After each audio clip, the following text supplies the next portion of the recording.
Hi అండి.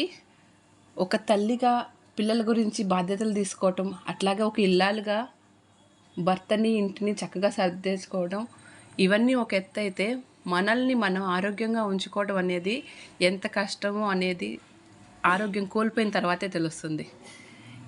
ఇప్పుడు నా గురించి నేను ఆలోచించుకుంటూ, నా కోసం నేను టైం కేటాయిద్దామని అనుకుంటుంటే, అదేదో వేరే పని చేస్తున్నట్టుగా అనిపిస్తుంది నాకు.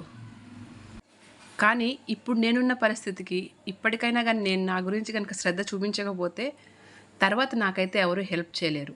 వెయిట్ లాస్ అనేది ఎవరికి వాళ్ళే హెల్ప్ చేసుకోవాలి. వేరే వాళ్ళైతే మనకి హెల్ప్ చేయలేరు అని నాకు అర్థమైంది. అందుకనే స్టార్ట్ చేశాను. నేను ఫస్ట్ రోజైతే రైస్ తీసుకున్నాను. కానీ రైస్ తీసుకోవటం వల్ల మనం రోజు తినేదానికన్నా తక్కువ క్వాంటిటీలోనే తీసుకున్నాను. దానికి తగ్గట్టుగా రోజల్లా అయితే నాకు ఆకలేస్తూ ఉంది. సరే అప్పుడు తర్వాత తెలిసిందేంటంటే వాటర్ అనేది తీసుకోవాలనేసి. సో అందుకని ఈరోజు నేనైతే వాటర్ ఇంటేక్ని అయితే ఎక్కువ తీసుకుంటున్నాను. ఎక్కువ అంటే 2 to 3 లీటర్స్ అని చెప్పారు. నాకు ఎంతవరకు వీలైతే అంతవరకు వాటర్ తీసుకుందామని ట్రై చేస్తున్నాను. ఈరోజైతే నేను మార్నింగ్ యాపిల్ సైడర్ వెనిగర్ తీసుకున్నాను. తర్వాత వచ్చేసి ఓట్స్ తిన్నాను.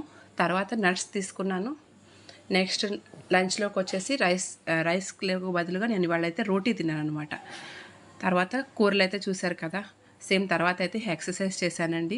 ఎక్సర్సైజ్ చేయడం అయితే నా వల్ల అయితే అస్సలు అవ్వట్లేదు. ఎందుకంటే ఇన్నాళ్ళు రెస్ట్లో ఉన్న, రెస్ట్ అంటే మొత్తం రెస్ట్ కాకపోయినా కానీ బాడీ అనేది అయితే ఇంట్లో ఎన్ని పనులు చేసుకుంటున్నా కానీ ఈ ఎక్సర్సైజ్ అనేది అయితే మొత్తం వేరేగా అనిపిస్తుంది నాకు.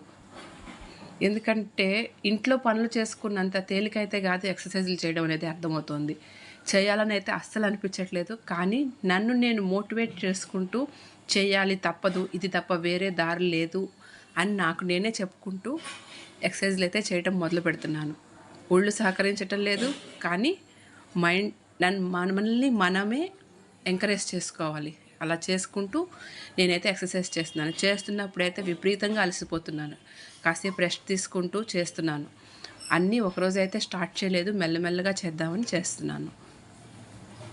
నేను ఇంతకు ముందరైతే జిమ్లో జాయిన్ అయ్యానండి. జిమ్లో జాయిన్ అయిన తర్వాత అప్పుడైతే వెయిట్ లాస్ అయితే అయ్యాను.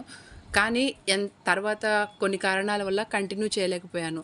తర్వాత మానేసిన తర్వాత అయితే ఎంత తగ్గానో దానికి డబల్, ఇప్పుడు సుమారుగా ఒక 5 కేజీలు 6 కేజీలు తగ్గినట్టున్నాను. కానీ దగ్గర దగ్గర 10 కేజీల వరకు అయితే నేను మళ్ళీ పెరిగాను. సో ఈసారి వెయిట్ లాస్ అనేది పర్మనెంట్ వెయిట్ లాస్ చేసుకుందామనే ఐడియాతో అయితే స్టార్ట్ చేశాను. ఈ పర్మనెంట్ వెయిట్ లాస్ నాకైతే ప్రస్తుతానికైతే తొందర ఏం లేదు. స్లోగానే చేసుకుంటూ, ఇంట్లోనే మెల్లగా చేసుకుంటూ వెయిట్ లాస్ అనేది పర్మనెంట్ చేద్దామని అయితే అనుకుంటున్నాను. ఎందుకంటే జిమ్కి వెళ్తే వెంటనే తగ్గేస్తాం. కానీ ఒకవేళ ఏదైనా కారణం వల్ల కనుక మళ్ళీ కంటిన్యూ చేయలేకపోతే నేను పెరిగిపోయాను, అంటే వెయిట్ అనేది అయితే ఎక్కువైపోయింది. సో ఆ మిస్టేక్ అనేది మళ్ళీ రిపీట్ చేయకూడదని అనుకుంటున్నాను. సో ఇలా ఎక్సర్సైజ్ చేసిన తర్వాత కాసేపు అయితే వాకింగ్కి అయితే వెళ్ళాను 30 మినిట్స్ కోసం. తర్వాత డిన్నర్ అయితే సింపుల్గా ముగించేశాను.